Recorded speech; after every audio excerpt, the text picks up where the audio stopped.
두 번째 시간입니다.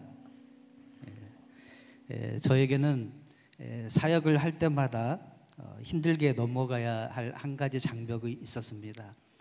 그것은 다른 것이 아니라 같이 일해야 될 동역자들이나 또는 같이 일해야 될 우리 성도님들에게 무엇을 부탁하는 것입니다. 왜 이렇게 부탁하는 것이 어려울까 생각해 보았더니 그것은 내가 누군가에게 부탁을 하는 것은 그 사람의 시간을 뺏는 것과 같다라고 하는 생각이 제 머릿속에 자리 잡고 있었기 때문이었습니다.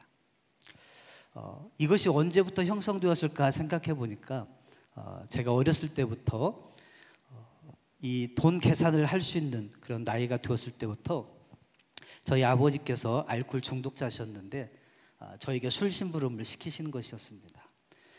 무려 하루에 5번씩이나 술 심부름을 했었습니다. 그런데 다른 시간에는 제가 술 심부름을 하는 것이 크게 어려움이 되지 않았습니다. 그런데 잠을 자고 있는 새벽에 저를 깨우는 것입니다. 그리고 또 저녁에 잠자리에 들었을 때 한 10시 넘어서쯤에 또 깨워서 술 심부름을 시키는 것이었습니다. 그때는 이제 어리고 힘이 없으니까 그냥 아버지께서 시킨 대로 그냥 그렇게 다 했던 것이죠. 그것을 무려 이제 15년간 제가 20살이 넘어서까지 했던 것입니다.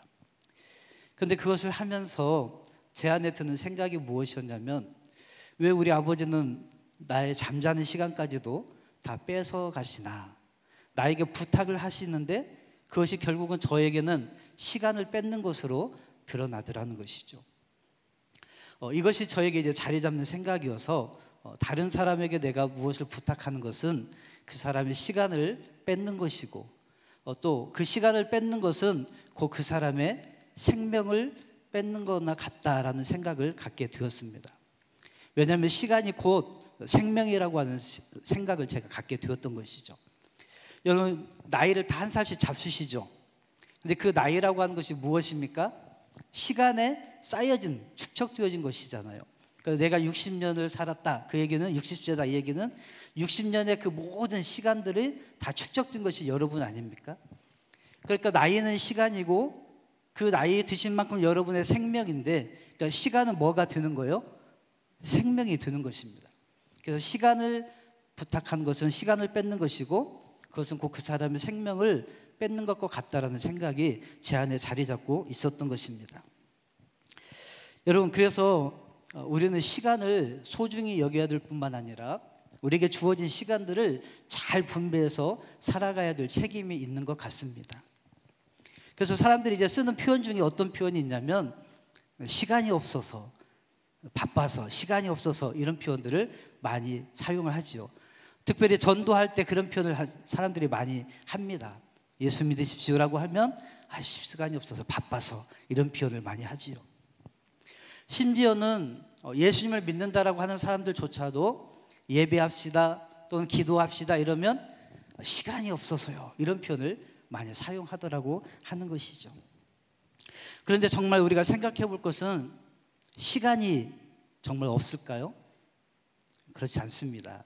시간이 없는 것이 아니라 마음이 없는 것이고, 그 시간을 드릴 만큼의 관계가 형성되지 않았기 때문이라고 하는 것이죠. 어제 마침 이제 이것과 상관없이 인터넷을 검색을 하다가 이런 것을 보았습니다. 통계로 본 관계별 통화 시간이라고 하는 건데요, 신뢰할 만한 자료인지는 모르겠어요.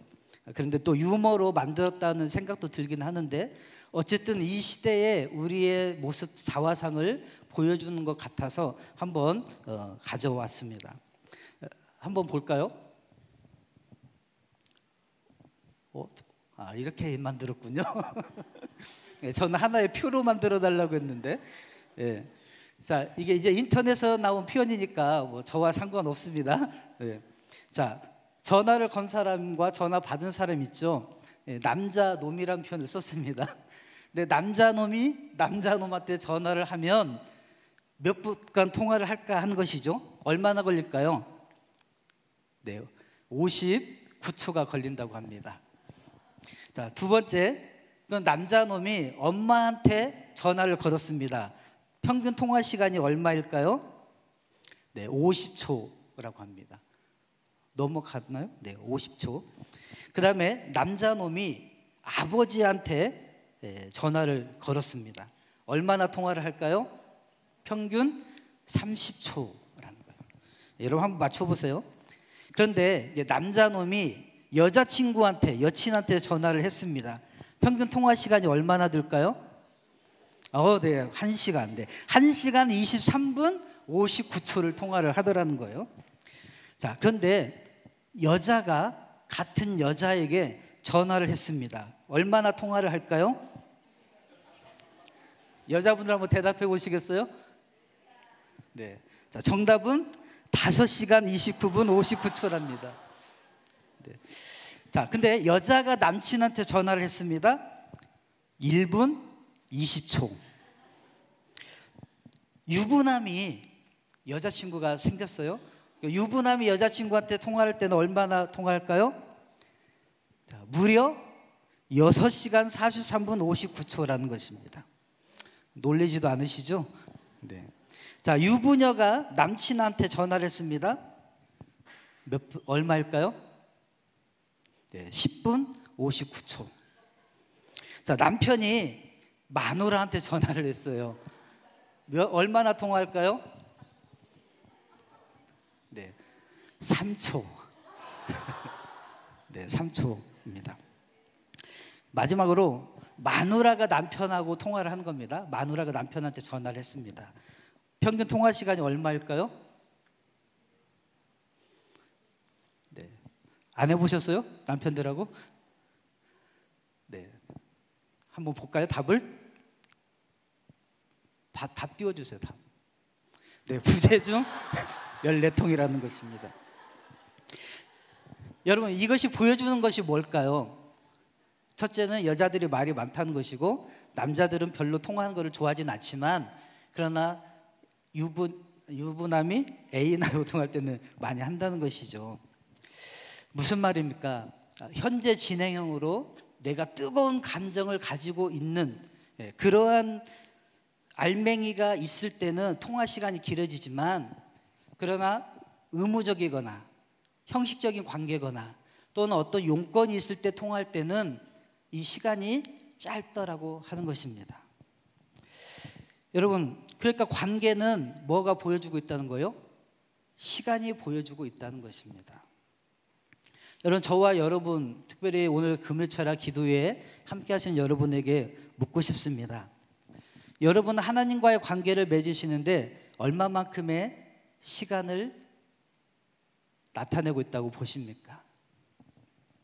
제가 하나님을 처음 알게 된 뒤에 가졌던 생각은 하나님도 역시 내 시간을 뺏어가는 분이구나라는 생각을 가졌습니다. 왜냐하면 어렸을 때는 신나게 주일날, 일요일날 놀고 싶잖아요. 그런데 주일날도 왔다 갔다 또 예배 시간까지 합쳐서 3시간 정도를 써먹더라고요.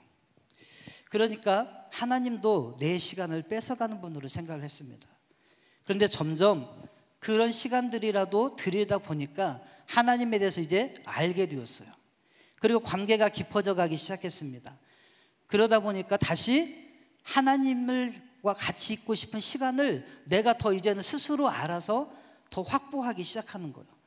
그래서 그냥 아무 때도 교회에 가서 기도하기도 하고 하나님의 말씀을 듣기도 하고 또 쓸데없이 교회 빗자루를 쓸기도 하면서 그렇게 하더라는 것입니다. 관계의 질이 좋아지니까요, 시간을 더 많이 쓰게 되고, 시간을 많이 쓰다 보니까 관계의 질도 더 좋아지더라고 하는 것입니다. 그런데 어느 순간부터 시간이 많은데 제가 기도하지 않고, 시간은 많은데 예배하는 것이 힘들고 자꾸 시계만 보더라는 것입니다. 점점 제 마음 안에 하나님과의 뜨거운 감정이 사라져 가더라고 하는 것이죠. 그러니까 시간을 드리는 것이 힘들어지는 것입니다. 여러분, 코로나19를 우리가 지금 상황을 맞이하면서 함께 예배 드리고 교회 찾아 나와서 그런 시간들 드리는 것에 대해서 아마 많이 전략이 됐을 거예요. 그런데 그 나머지 시간들, 하나님과 얼마나 친밀한 관계 속에서 여러분들이 시간을 활용하셨는지를 점검을 해봤으면 싶습니다. 어떤 분들은 하나님과 관계가 더 멀어진 사람도 계실 것이고, 어떤 분들은 이때에 내가 하나님과 관계를 더 1대1로 깊이 해야 되겠구나 하고 더 기도와 말씀의 자리에 나가신 분들도 계실 것입니다. 내가 그 시간을 어떻게 활용했느냐에 따라서 하나님과의 관계의 질이 달라지더라고 하는 것이죠. 여러분, 예수님께서는 시간을 뚫고 우리에게 찾아오셨습니다. 시간을 뚫고라고 하는 그런 찬양도 있습니다. 장벽을 뚫었다, 그 얘기예요. 여러분, 우리가 하나님과 더 가까이 그분을 더 알고 더 깊이 경험하기 위해서는 우리가 시간이라고 하는 장벽을 뚫어야 됩니다. 시간이 없어서가 아니라 내가 의지적으로 시간을 들이기 시작하면 하나님께서 시간을 뚫고 우리에게 찾아오신 그 은혜와 사랑을 더 깊이 알게 하시고 하나님과의 관계를 더 깊게 만들어 주신다라고 한 것이죠. 그래서 관계의 회복은 다른 데 있는 것이 아니라 함께 하는 시간을 만들어가고 늘려가는 것입니다. 하나님께서도 우리에게 당신의 시간을 내어주시고 우리를 만나기를 원하시고 이렇게 시간들을 우리에게 허락하신 줄로 믿습니다. 그럼 이제 저와 여러분도 하나님께 그러한 시간들을 내어드리기를 자원하며 나아갈 수 있게 되기를 축복합니다. 그럴 때 하나님께서 우리에게 당신의 은혜의 깊이를 더 깊이 알게 하시고 그 안에서 평강과 위로와 소망을 누리게 하실 줄로 믿습니다. 이제 우리가 예배가 이제 정상적으로 다 회복이 되어질 텐데요, 더 하나님 앞에 나오시기를 축복합니다. 새벽에도 나오시고 철야에도 나오시고 수예배에도 나오시고 주일 예배는 당연히 나오셔야 되고, 그러면서 혹시 무너졌던 영역이 있다면 다시 회복하시는 귀한 저와 여러분들이 되기를 간절히 축복하고, 특별히 이 시간에 저희들이 함께 기도하고 나아갈 때에 하나님의 마음을 더 깊이 아시게 되기를 축복합니다. 마태복음 26장 40절에 너희가 한시 동안도 깨어있을 수 없더냐. 하나님께서, 예수님께서 시간을 원하십니다. 여러분, 시간을 하나님 앞에 드리는 저희들 되기를 바랍니다. 우리 시간 찬양을 같이 했으면 좋겠습니다.